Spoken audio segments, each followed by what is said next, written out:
Hola, bon dia. Nova sessió de socials. Avui anem a veure l'edat antiga. Així és on comença la història, verdaderament, perquè abans el que vam veure era prehistòria, d'acord? La història que ja vam dir que començava entre 6.000 i 4.000 anys, fa 6.000 o 4.000 anys, i va ser la invenció de l'escriptura.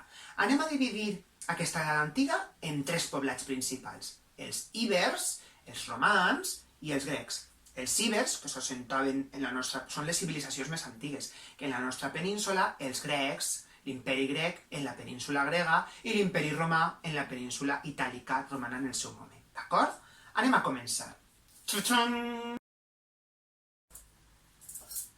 Com vam fer en l'anterior etapa, prehistòria, anem a dividir en 4 característiques principals, i així és molt més fàcil també per a vosaltres. Què anem a comentar dels ibers? Respecte a la població, vivien en poblats més estables, estaven més centrats, tenien turons, sobretot s'establien dalt de turons per observar, perquè eren una societat prou violenta, perquè necessitaven uns progressar respecte dels altres, aleshores estaven elevats i en societats amurallades o fortificades. Per altra banda, a nivell polític, hi havia relacions, hi havia relacions entre ells i hi havia sempre un cap militar, i relacions més referits comercials, i que estaven assentats, com he dit, dalt d'un turó, però tenien sempre un cap militar, perquè era una societat molt militaritzada.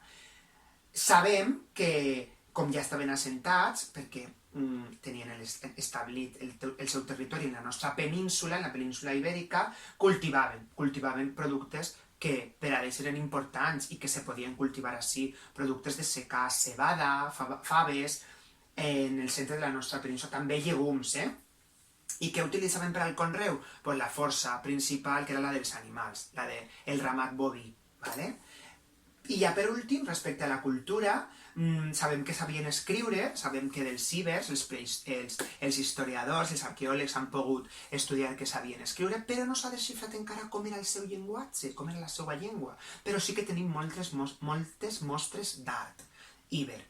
Sobretot la Dama d'Elx. La Dama d'Elx, que fou una troballa que es va fer, molt important i que segur que l'heu vist, i que té aquelles dues rosques al voltant del cap i que encara no s'ha descobert ben bé què és la Dama d'Elx. Espero que alguna vegada pugueu veure-la. Així us poso un link per a que la pugueu veure. Anem a passar ara als grecs. Què dir-vos dels grecs? Anem a veure. Dels grecs podem dir que estaven en la península grega, per descomptat. Després, que la societat grega no era gens igualitària. Hi havia classificacions totals, encara que després de la societat grega podem dir que va ser el principi de la democràcia, perquè tenien un espai d'àgora, de reunió, d'assemblea, on parlaven i decidien el que volien per a la ciutat, per a les seues polis, que es diuen així, polis. No és una societat igualitària. Això què vol dir? Que tot i tindre això de democràcia i assemblees en el seu espai d'àgora, els esclaus, les dones no pintaven res. Era una cosa d'homes, molt al nostre pesar. Tenim avanços en aquesta societat grega, però també tenim ahí un pozo, que és un endarreriment, però que ja existia. No és que l'hagueren inventat ells. Aleshores, això per una banda. Després, per altra, ja ho hem comentat, que a nivell polític el govern estava en el poble perquè se reunien i parlaven, els homes i decidien per a tots. A nivell cultural, començaren a fer molt de teatre, molta dramatització, tenien aquest art de crear moltes peces de ceràmica, però sobretot era un art d'escena, l'art grec. I després comentar-vos també que la seva religió era politeista. Això què vol dir? Segur que heu sentit moltes vegades el fet de la mitologia, i Hèrcules, i la deessa... no anem a dir cap nom perquè no cal que n'aprenguem, però segur que heu sentit moltes mitologies que en el cap segur que d'algunes esteu pensant, veritat? Doncs totes aquestes mitologies venen de la mitologia grega, perquè creien en molts déus. Un déu per a la música, un déu per a l'art, un déu o una deessa per a l'amor. I per últim, comentar-vos el tema econòmic. Van inventar o van establir un poquet un intercanvi ja de moneda. Els principis de moneda venen de la cultura grega per a intercanviar productes. Això és molt important. I també que, a més de que conreaven, saber que establiren ja els primers comerços, és a dir, com que tenien vaixells, ja exportaven productes, és a dir, els duien fora de les seues terres i importaven uns altres. El més important que van fer els grecs era la vid, els viñedos, en castellà. Passem per últim ja a l'Imperi Romà. Respecte de l'Imperi Romà, pues comentar-vos que sí, que va néixer allà, no?, a la península romana, a la península itàlica, però que s'extengué perquè el que tenien era una ànsia de territori prompte per tot el Mediterrani. L'Imperi Romà podem dir que començà 2 segles abans del naixement de Crist. Ja sabem que el naixement de Crist marca un abans i un després en la història, és abans de Crist i després de Crist. De fet, així s'organitza l'eix cronològic i les etapes històriques. I coses importants que podem aprendre de l'Imperi Romà, ¿vale? On va néixer, a la Roma, i com se va estendre, en quina època, 2 segles abans de Crist, i cosetes importants que han fet. Pues les tenim encara moltíssimes nosaltres. Per exemple, el conreu, l'aprendre a conrear, com nosaltres coneguem ara, el crear horts, el crear bancals, el fet de el regadiu, d'establir sèquies, els aqüeductes, el trasbassar aigua d'un lloc a un altre, aquests pous de regadiu. Després, la cultura, moltíssima cultura romana que tenim nosaltres encara, de teatre també, ¿vale?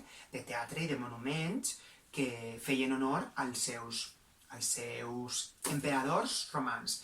Sabem, molts en coneguem segur el Colosseu romà, però quasi també ne tenim teatres a la nostra península ibèrica, tenim a Espanya teatres, tenim fins i tot a la Comunitat Valenciana, i tenim castells que venen de la Roma, de l'antiga Roma. Després, sempre tenien un emperador que estava a dalt, a dalt del tot, el seu emperador romà, que era el que més manava, perquè també eren molt militars. I com s'organitzava la societat? Semblant un poc a la grega, però amb molta més ambició. Hi havia homes lliures, quan dic homes, perquè normalment les dones se dedicaven a les tasques de l'hogar, de la llar, i hi havia homes esclaus, ¿vale? Sabem que els esclaus podien, generalment, dedicar-se a les guerres, lluitar per a l'entreteniment, també per al divertimento i construir.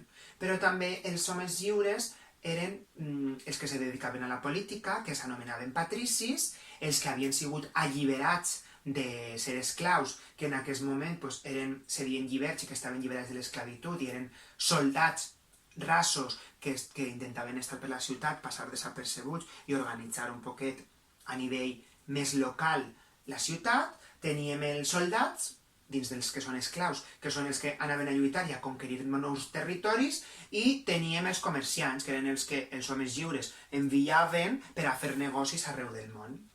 ¿Vale?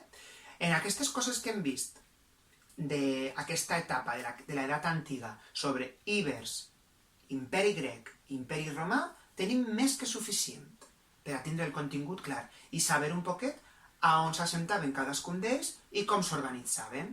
Així baix, com sempre, al final del vídeo teniu un resum, un esquema, gràcies a l'editorial Teide.